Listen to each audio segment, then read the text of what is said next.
20,000 leagues under the sea.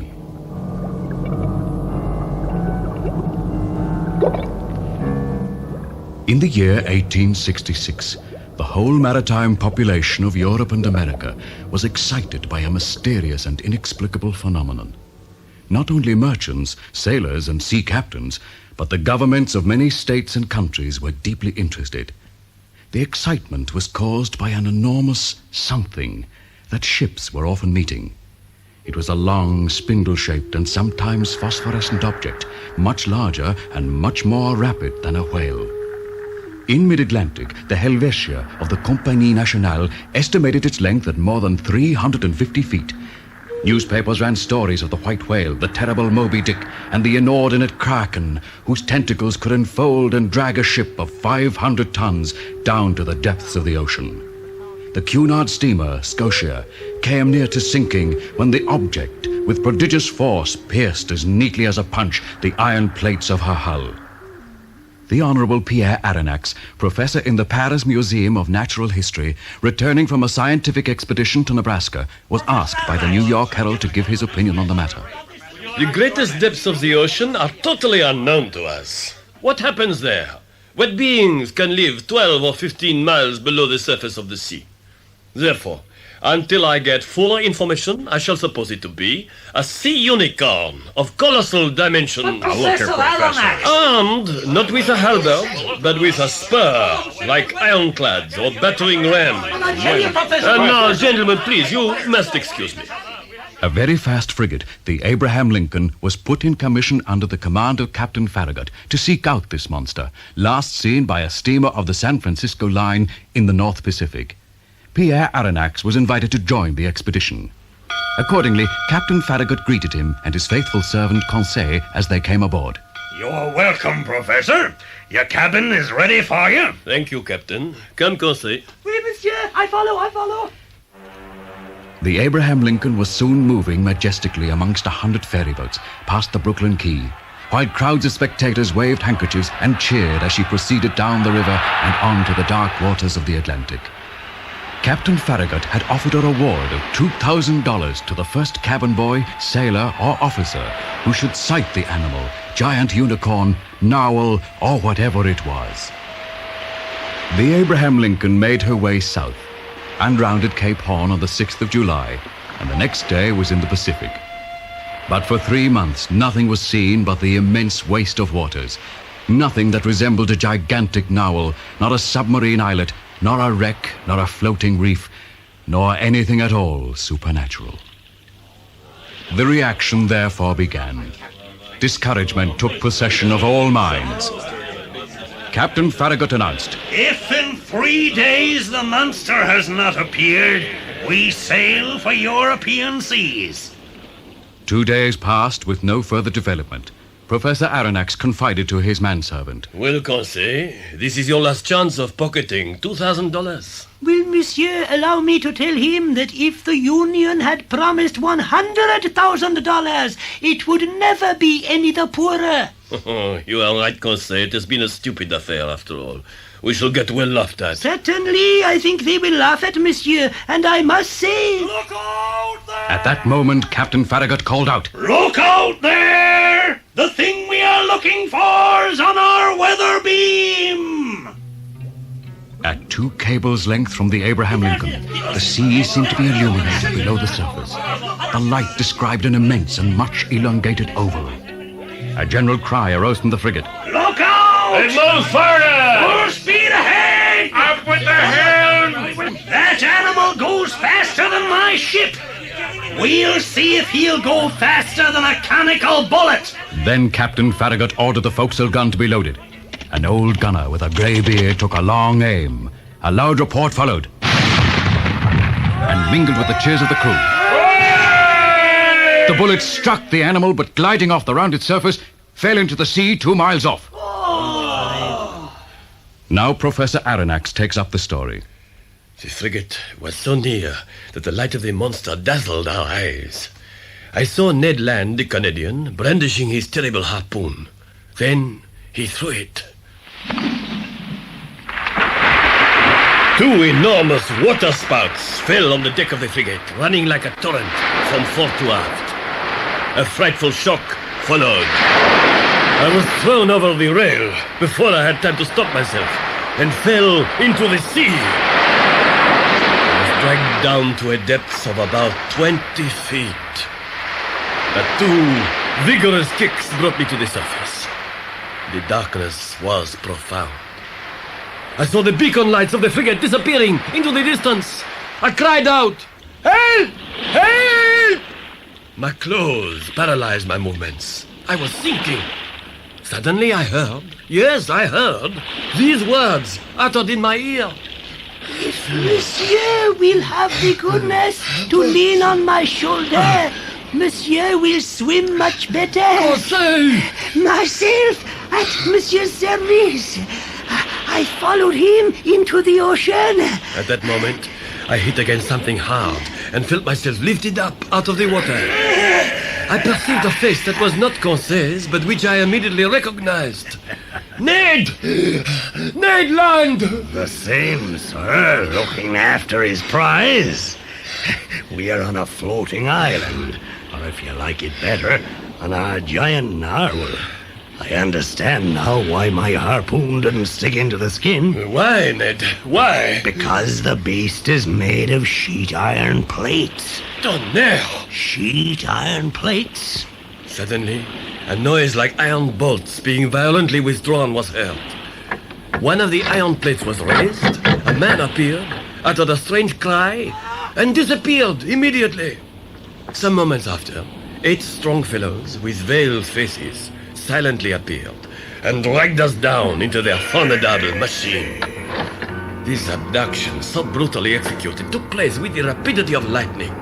I do not know what my companions felt at being introduced into this floating prison, but for my own part, a rapid shudder froze my very veins. All was darkness. Half an hour passed. Then, from the extremes of obscurity, our eyes passed suddenly to the most violent light. A door opened, and 2 men appeared.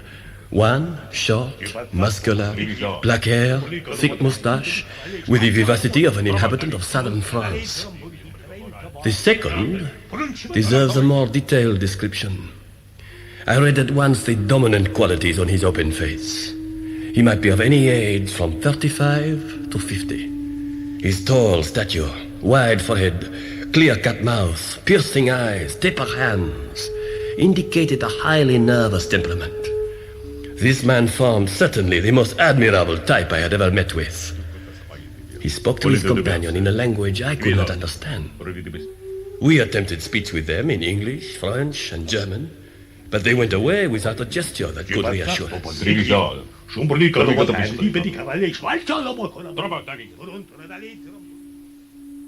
The door closed upon them. But soon after this, we were served with a magnificent meal. I recognized several kinds of fish, delicately cooked, but there were some that I knew nothing about, though they were delicious. At last, our appetite was satisfied. My 2 companions lay down exhausted on the carpet and were soon fast asleep.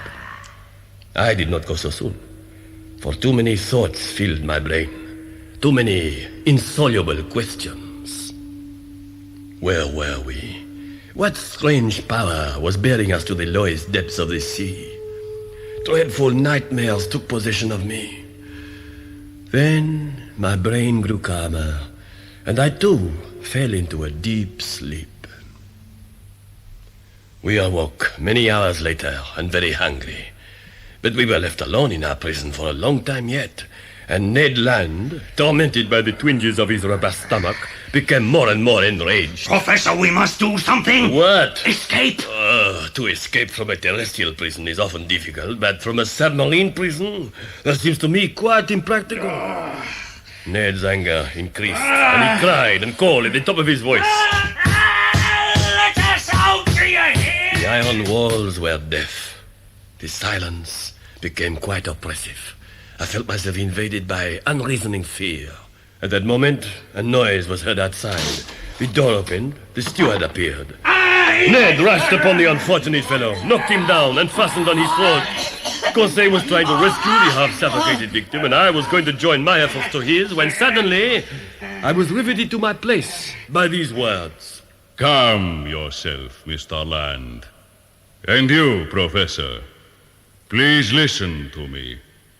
It was the commander of the vessel. Gentlemen, I speak English and French and German equally well. I might, therefore, have answered you at our last interview. But I wish to be assured of your identity, Professor Aronnax, your servant Conseil, and Ned Land, harpooner on board the frigate Abraham Lincoln. Nothing obliges me to give you hospitality. I could place you upon the platform of this vessel. I might sink it beneath the waters and forget that you ever existed. I have the right to treat you as enemies. The right of a savage, perhaps, but not that of a civilized man. Professor, I am not what is called a civilized man. I have done with society. I do not obey its laws, and I desire you never to allude to them before me again. You may remain on my vessel, however, and you will be free. What degree of liberty do you intend giving us? The liberty that my companions and I enjoy ourselves. The liberty only of a prisoner to pace his prison. It is not enough for us. You must make it enough. But I tell you, sir... On board this vessel, you will have the opportunity of seeing what no man has ever seen before. My vessel is called the Nautilus. And you? What is your name? I am Captain Nemo. Then Ned and Conseil were taken to a cabin where a meal was prepared for them. To me, Captain Nemo said, Now, Monsieur Aronnax, our breakfast is ready. Allow me to lead the way. I followed Captain Nemo into a corridor lighted by electricity, and thence to a large, well-appointed room where we breakfasted. Most of these dishes are unknown to you, but you can eat them without fear. Not only does the sea feed me, but it clothes me too. The materials that clothe us are wrought from the bases of certain shells. The dyes, the perfumes are extracted from marine plants. You will find that your bed is made with the softest raggrass of the ocean. Your pen will be a whale's fin. Your ink, the liquor secreted by the calamari. Everything now comes to me from the sea, and everything will one day return to it. You love the sea, Captain. Yes, I love it. The sea is everything. Its breath is pure and healthy. It is an immense desert where a man is never alone, for he feels life quivering around him on every side. Here alone is independence. Here alone is... Captain Nemo stopped suddenly in the midst of this burst of enthusiasm. He seemed agitated. Had he said too much? His face regained its usual calm expression, and he said, Now, Professor, if you wish to explore with me the Nautilus, I am at your service. Captain Nemo then showed me his library of 12,000 volumes, his museum of the finest paintings, rare shells and fish, yellow, blue, and black pearls, and countless precious objects. Opening a door, he said, In here, sir, are the instruments necessary for the navigation of the Nautilus. They indicate my position and exact direction in the midst of the ocean. A powerful, rapid, and easy agent reigns supreme here. Electricity. I was determined to seek from the sea alone the means of producing it. From the sea? You know the composition of seawater? Yeah. Chloride of sodium forms a notable proportion of it. Mixed with mercury, it takes the place of zinc in the voltaic pile. Now let me show you how the electricity passes to electromagnets of great size, which transmit movement to the axle of the screw. We saw the wonders of the ship and returned to the saloon, where we found Ned Land and Conseil. Captain Nemo left us. All at once, it became profoundly dark. A sliding noise was heard. Iron panels opened before us. And then, the whole expanse under the sea was visible for a mile around. A phosphorescent illumination in the submarine depths is admitted. Nature has reserved to the inhabitants of the sea one of her most marvelous spectacles. What pen could describe it? Who could paint the effect of the light through those transparent sheets of water. Suddenly, light appeared in the saloon. The iron panels were again closed. We returned to our cabins. The next day, I received a note. Captain Nemo invites Professor Aronnax and his companions to a hunt tomorrow morning in the forest of the island of Crespo. Incroyable. I accepted his invitation with pleasure and some curiosity, and later met him in the library. Ah, Professor. How is it, Captain, that having broken all ties with Earth, you possess forests in Crespo Island? Professor, my forests are not terrestrial forests, but submarine forests. But how shall we hunt? With a gun? Yes, but having no powder, I use air under great pressure. For bullets, we use little glass percussion caps covered with steel. In these, electricity is forced to a high tension, and every shot is mortal. The moment arrived for our expedition. We donned diving suits, and armed with our guns, we entered a little room and were enclosed in profound darkness. Soon I heard a loud whistling. I felt the salt water fill the chamber, a door open, and then we trod the bottom of the sea. How could I retrace the impression made upon me by that walk under the sea? We were walking on fine, even sand, and this dazzling carpet reflected the rays of the sun with surprising intensity. At the depths of 30 feet, I saw as well as in open daylight. The ground sloped gradually downwards, and the emerald and sapphire tints died out into a reddish twilight. We were at a depth of more than 100 yards when Captain Nemo stopped, pointed to some obscure masses ahead, and mouthed to me silently through the glass of his helmet. It is the forest of Crespo Island. And when at last we reached the great submarine foliage, drowsy from the mysterious atmosphere provided within our diving suits, we lay down and slept. I awoke to find an enormous sea spider more than a yard high, ready to spring upon me. The others awoke, and one blow from the butt end of a gun killed the hideous crustacean. I saw its horrible claws writhe in convulsions. Scarcely recovered from this experience, my blood froze in my veins to see two formidable dogfish threatening us. Monstrous brutes, which would crush a whole man in their jaws. Happily, these voracious animals see badly.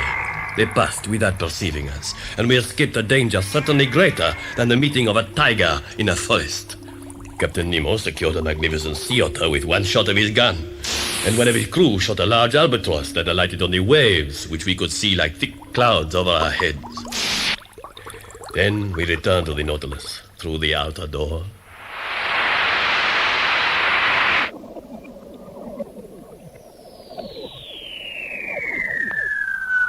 The inner door.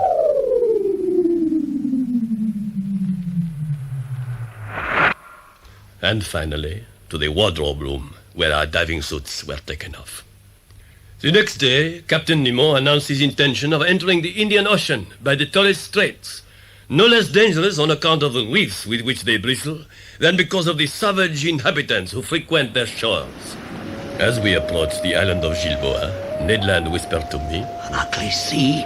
That confounded captain must be very certain of his route, for I see coral reefs which would break our keel if it but touched them. The ebb tide was just beginning. Suddenly, a shock overthrew me. The Nautilus touched on the reef, her engine stopped, and she lay quite still, heeling slightly to port side. I cried out to Captain Nemo. An accident? No, an incident. But an incident which will perhaps again force you to become an inhabitant of the land from which you flee. The Nautilus has run aground at high tide. How can she be refloated? In a short time, the moon will be at the full. I shall be astonished if this complacent satellite does not sufficiently raise these masses of water and render me a service, which I wish to owe to her alone. This said, the captain went down into the interior of the submarine. Ned Land spoke. This piece of iron will never be navigated again. The moment has come to part company with Captain Nemo. There is an island. On that island are trees. Under those trees are animals. Bearers of cutlets and roast beef, which I should like to be able to taste. What do you say, Conseil? Friend Ned is right. Could not Monsieur obtain from his friend Captain Nemo the permission to be transported ashore? I can ask him, but he will refuse. Let Monsieur risk it. To my great surprise, Captain Nemo gave the permission I asked for, and as soon as we were able, we rowed ashore. Ned, Conseil, and myself, and ran our boat softly aground in the sand.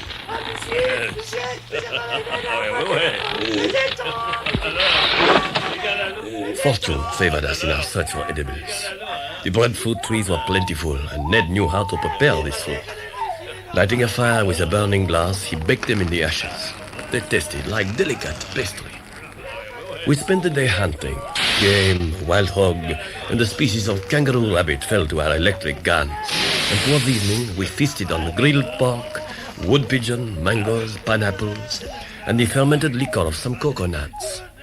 Conseil said, Suppose we do not return to the Nautilus this evening? Ned Land added, Suppose we never return. Just then a stone fell at our feet and cut short the harpooner's proposition.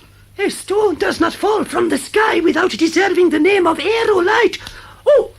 A second stone, which struck out of Conseil's hand a savory pigeon's leg, gave still more weight to this observation. Can they be monkeys? Something like them. They are savages. The boat! The boat! To the boat, quick! We reached the boat as a crowd of natives with bows and slings appeared, who followed us in canoes as we made our escape. As we scrambled aboard the submarine, Captain Nemo approached us and said, We are about to start. I have given orders to have the panels open. But the savages, will they not penetrate the interior? Come, and you will see. The panels in the saloon parted, whilst cries of rage and fearful vociferations resounded outside. We saw through the transparent partition 70 horrible faces, suddenly convulsed. The natives were thrown back by some invisible electrical force and fled howling to the shore.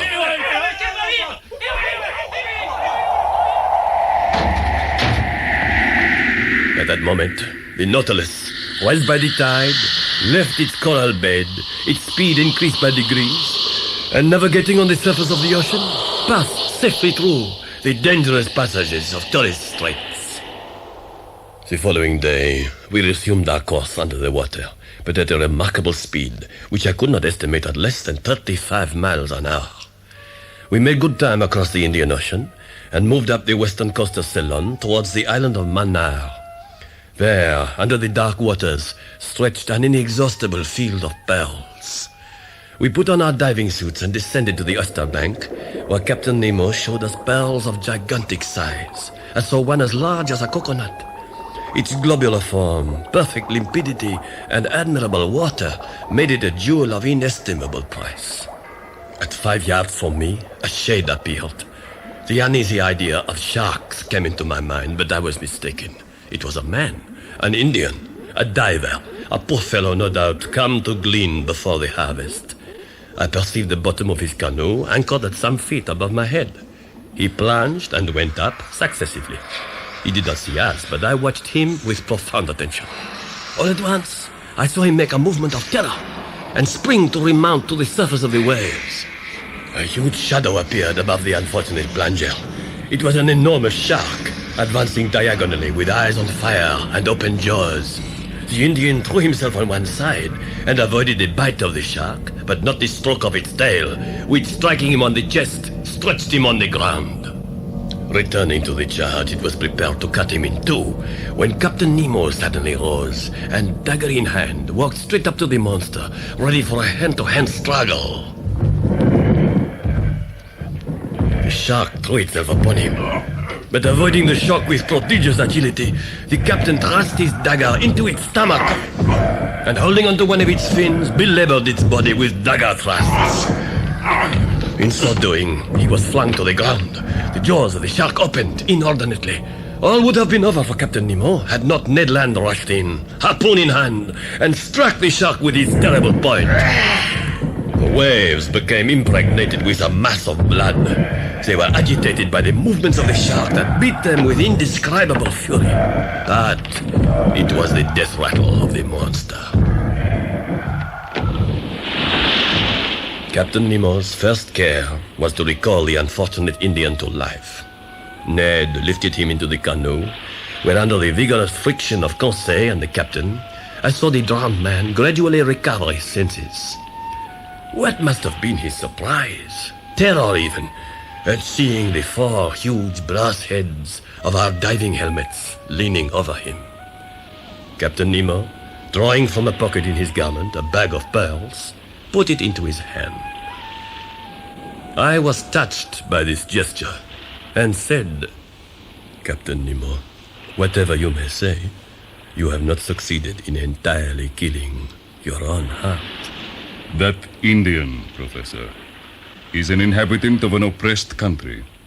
And I am, and shall be until my last breath, such as he. And turning to the Canadian, he said, You saved my life. Thank you, Mr. Land. It was by way of retaliation. I owed it to you. A pale smile glided over the captain's lips, and that was all. Then he summoned us. To the Nautilus.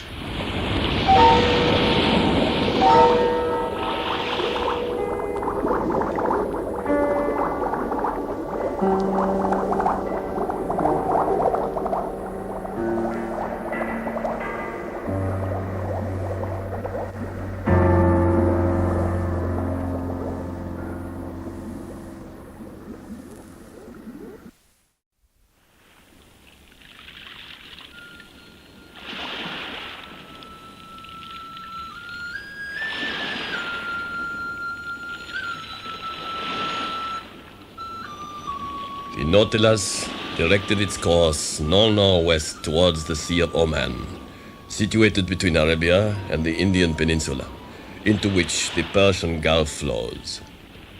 The Canadian was not satisfied and said to me, But where are we going? The Persian Gulf has no outlet. "The Red Sea, perhaps?" The Red Sea is as much shut up as the Gulf. The Isthmus of Suez hasn't been pierced yet. Later, however, Captain Nemo announced, The day after tomorrow, we shall be in the Mediterranean. "Unless the Nautilus can move along terra firma and passes over the isthmus." Or underneath, Monsieur Aronnax. Underneath? Yes, there exists a subterranean passage. I have named it Abraham Tunnel. It begins above Suez and ends in the Gulf of Pelusium. Leaving the Persian Gulf, we came to the Red Sea, the submarine making her way on the surface of the waters. Entering the Straits of Jubal, I perceived a high mountain. It was Mount Horeb, the mountain of Sinai, at the top of which Moses saw God face to face, and which the mind pictures as incessantly crowned with lightning.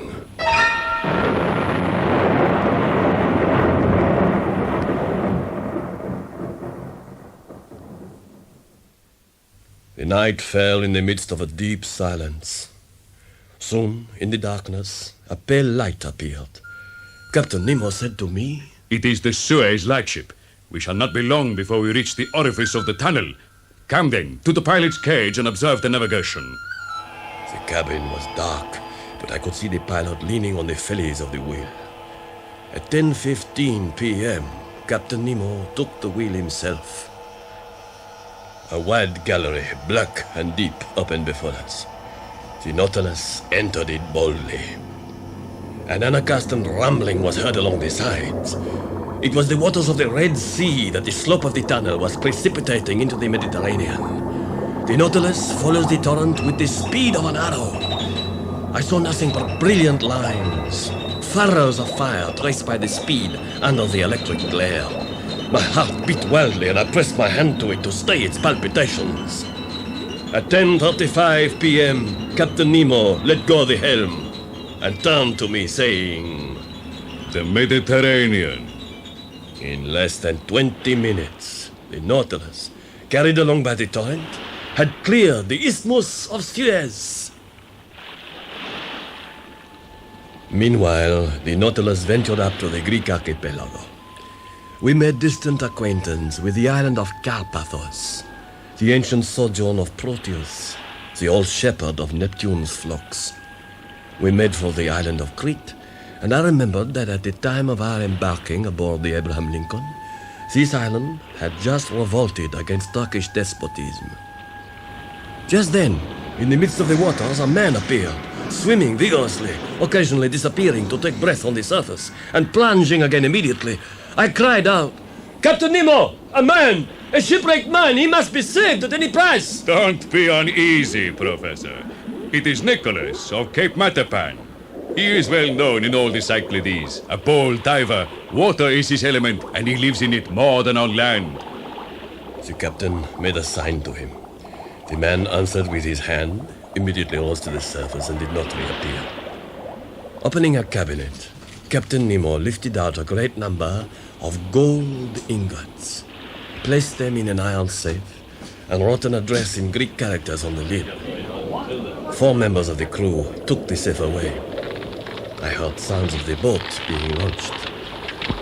What was the connection between the diver and the gold? It was evident to me that this Mediterranean, enclosed by the countries which he wished to avoid, was distasteful to Captain Nemo. Its waves and breezes recalled too many memories. I therefore only saw what passengers by an express see of the country that is flying before their eyes. And soon we passed through the straits of Gibraltar and were afloat on the waves of the Atlantic. Ned Land came to my cabin. He said to me, We must escape tonight. I've told Conseil. Captain Nemo will be shut up in his room. Nobody can see. The ship is on the surface. The oars, mast, and sail are in the lifeboat. Everything's ready. Await our signal in the library at the central staircase. Thereupon the Canadian withdrew, leaving me bewildered in my mind. After a while, I rose and made my way to that museum where I had passed so many useful and agreeable hours. I looked at these riches and treasures like a man on the eve of eternal exile, and who was going away, never to return. I reached the door of the captain's room. To my astonishment, it was open. The room was empty. I noticed portraits of great historical men, whose existence was but a perpetual devotion to one great humane idea. Botzaris, the Leonidas of modern Greece; O'Connell, the defender of Ireland; Washington, the founder of the American Union; Manin, the Italian patriot; Lincoln, who fell by the hand of a slave owner. Could I at last, from these portraits, find out the mystery of Captain Nemo's existence? Was he, too, a champion of oppressed nations, the liberator of slaves? The clock struck 8. The first stroke awoke me to reality. I trembled as if some invisible eye could see to the bottom of my thoughts, and I rushed from the room. I went to the central staircase in the library and awaited Ned Land's signal. At that moment, the vibration of the screw sensibly diminished, then ceased altogether. Suddenly, there was a slight shudder. The Nautilus seemed to have left the surface and stopped on the bottom of the ocean. Ned Land's hopes of escape seemed doomed to frustration. Captain Nemo entered the room.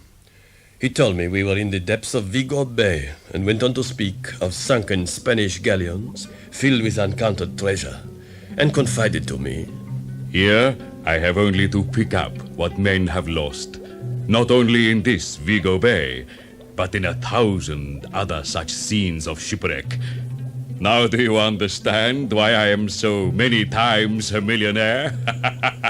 Yet, sir, I pity the thousands of unfortunates for whom so much wealth, well distributed, would have been profitable, whilst now it is lost to them forever. Lost to them? Lost to them? Do you think I pick up these treasures for myself? Do you believe that I ignore the existence of suffering beings, of races oppressed in this world? Do you not understand? Captain Nemo stopped regretting perhaps having said so much. But I had guessed. His heart still beat for the sufferings of humanity. He was still a man. I understood to whom the ingots of gold were sent in the waters of Crete. The Nautilus navigated south-southwest, and the next day came to rest some 150 leagues from the nearest coast. Late that evening, Captain Nemo suggested to me a curious excursion. It will be a fatiguing walk, I warn you, at night and under the sea. You will have to go far and climb a mountain. Climb a mountain? Yes, the roads are not in good repair. Come, we will put on our diving suits.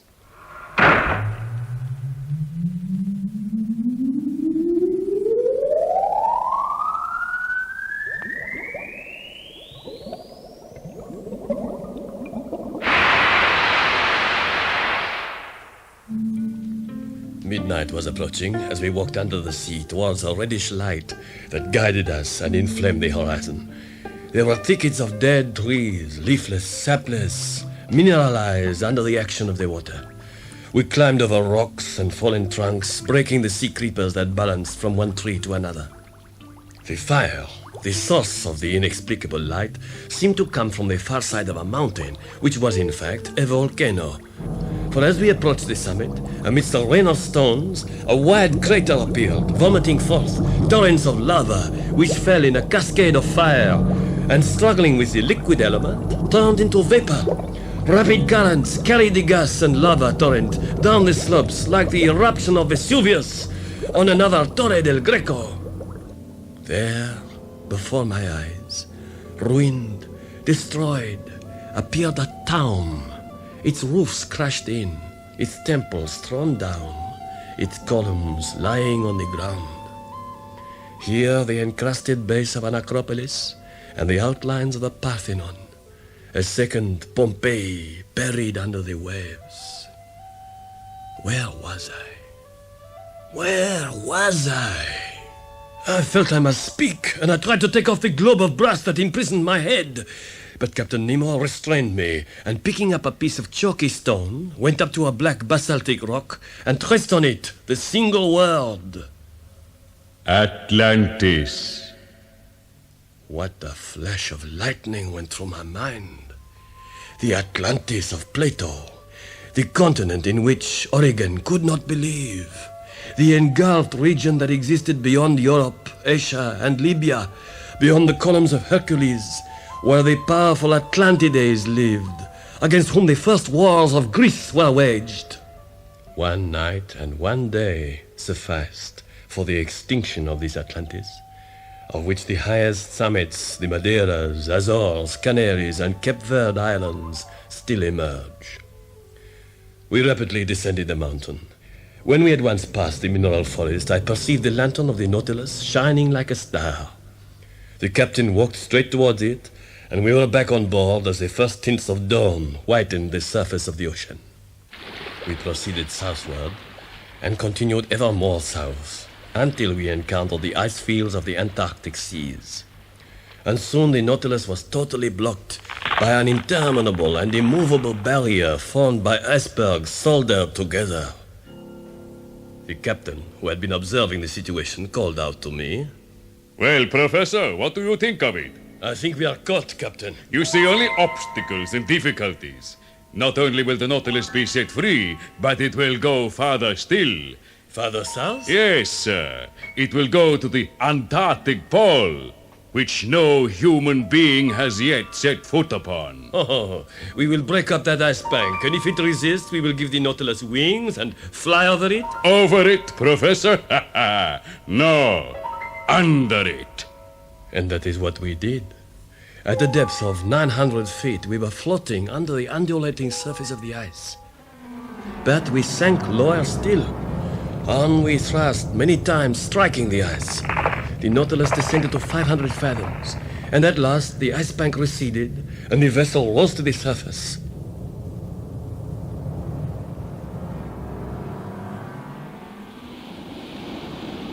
Captain Nemo cried, The open sea. "Are we at the pole?" I do not know yet. At noon, we will take our bearings. 10 miles south, a solitary island rose to a height of 600 feet. An hour later, moving prudently for fear of risks, we had reached it. Captain Nemo, to you belongs the honor of first setting foot on this land. Thank you, Professor. He led us ashore. For days, the sun lay hidden in mist. At last, Captain Nemo said, I shall use only my chronometer. If tomorrow, the 21st of March, at noon, the sun's disk, allowing for refraction, is exactly cut by the northern horizon, it will mean that we are at the South Pole. The next day we waited, and we saw the sun disappearing gradually below the horizon. I held the chronometer. My heart beat quickly. Then I called out, 12! The South Pole!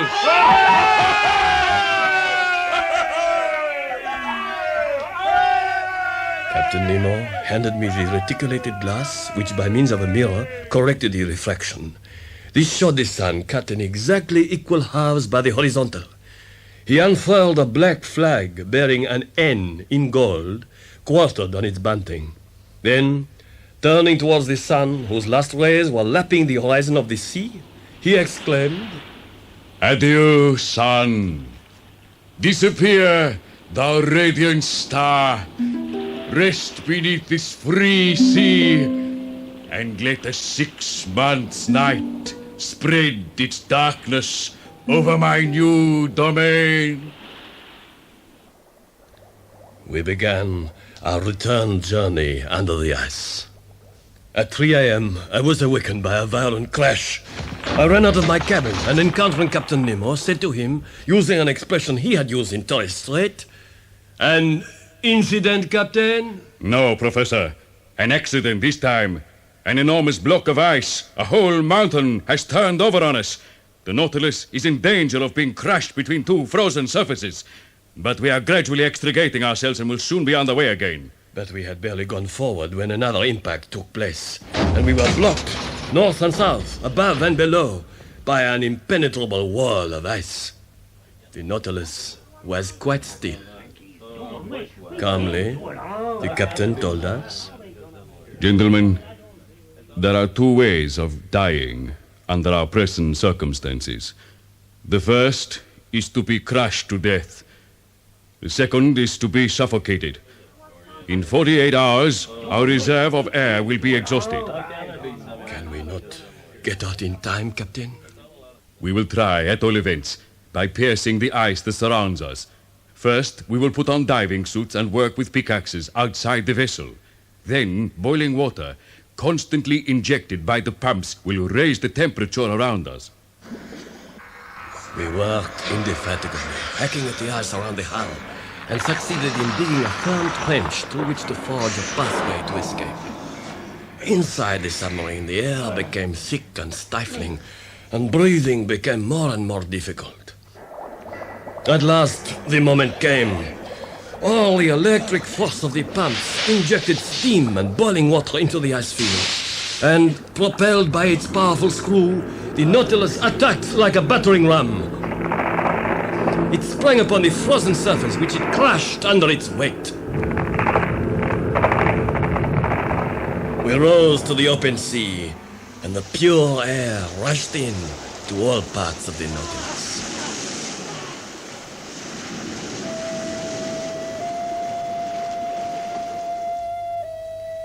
We made our way northward, and eventually found ourselves cruising under the warm waters in the vicinity of the Bahamas.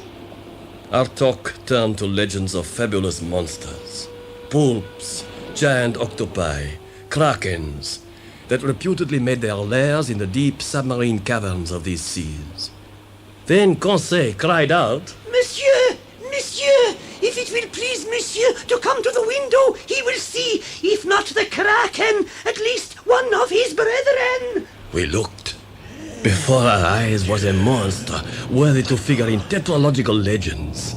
A poulp, 30 to 40 feet long, 8 arms starting from its head, all intertwined like the hair of the Furies. A vile mouth like some enormous parrot's beak.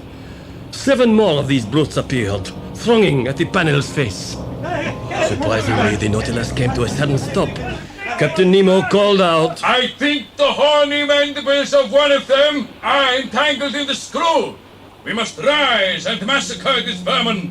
We must fight them face to face. On reaching the surface, one member of the crew, unscrewing the bolts of the panel, was seized by the tentacles of a monster of colossal dimensions, which blinded us by ejecting a vile black fluid as the unfortunate man was drawn down to his death. I can still hear his heartrending cry. A countryman of my own. We hacked and cut with our axes. Ned struck with his harpoon. 10 or 12 more of the creatures invaded the platform, and we rolled pell-mell among the serpent's trunks that wriggled about in pools of blood and black ink. It seemed as if the viscous tentacles kept springing out again like hydra heads. With what rage we attacked them. At last, the combat ended, and the pulps, vanquished, mutilated and death-stricken, slithered away and disappeared under the waves. It was then that the storm broke over us. The sea rose in huge billows. A terrible noise filled the air made by the waves, wind and thunder. The rain fell in torrents. The sky was all on fire. Captain Nemo, by an inexplicable caprice, wished to dare the tempest on the surface. The atmosphere was streaked with lightning. He looked directly at it. And he seemed to be the very soul of the storm. The storm! The storm of freedom!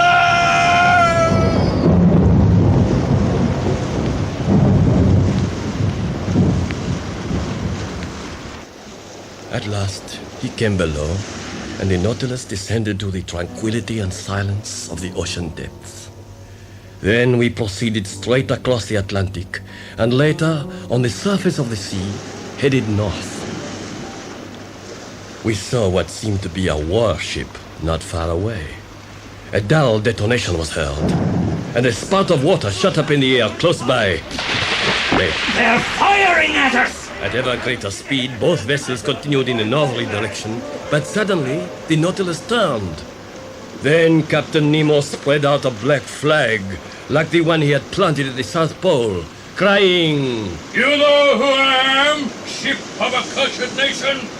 I do not need to see your colors. I will show you mine. Sir, are you going to attack that ship? At that moment, a projectile struck the hull of the Nautilus and glanced off into the sea. Sir, I am going to sink it. Do not presume to judge me. The attack has been made. The repulse will be terrible. I represent right and justice here.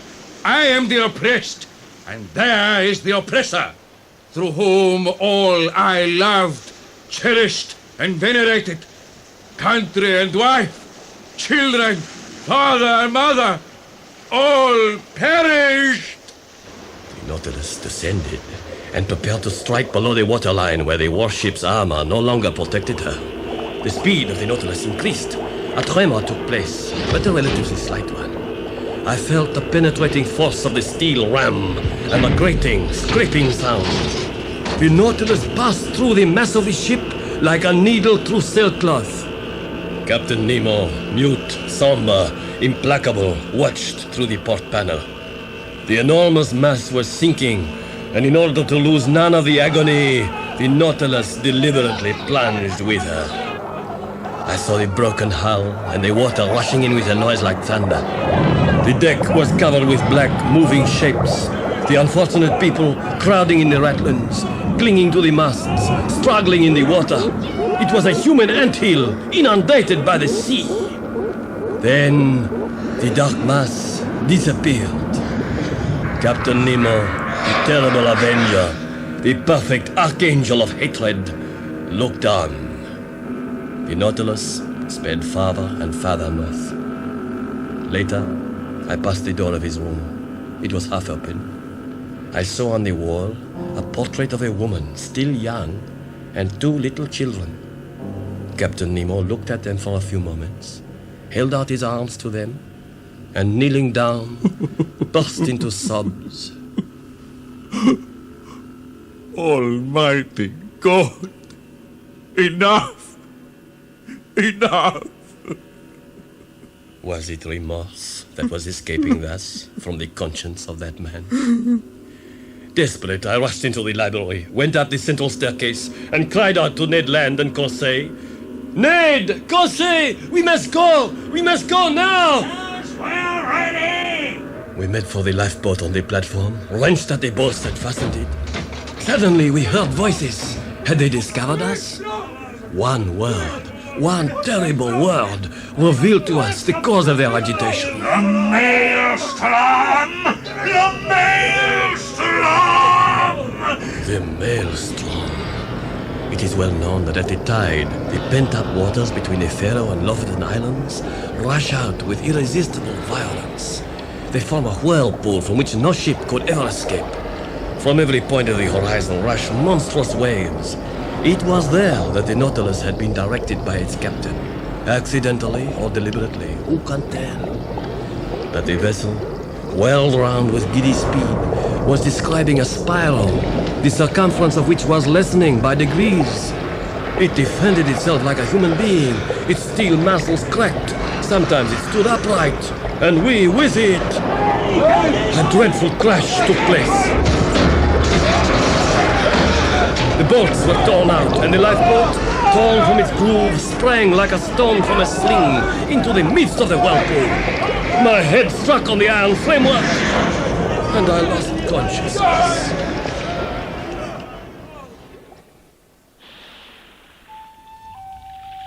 So ended this voyage under the sea. How Ned Land, Conseil, and I got out of the Gulf, I will never know. But when I came to myself, I was lying in the hut of a fisherman of the Lofoten Islands. My two companions, safe and sound, were by my side, pressing my hands. Are you all right, Professor? My friends, my friends. Monsieur. But what has become of the Nautilus? Is Captain Nemo still alive? I can only repeat the question asked in Ecclesiastes 6,000 years ago. That which is far off and exceeding deep, who can find it out?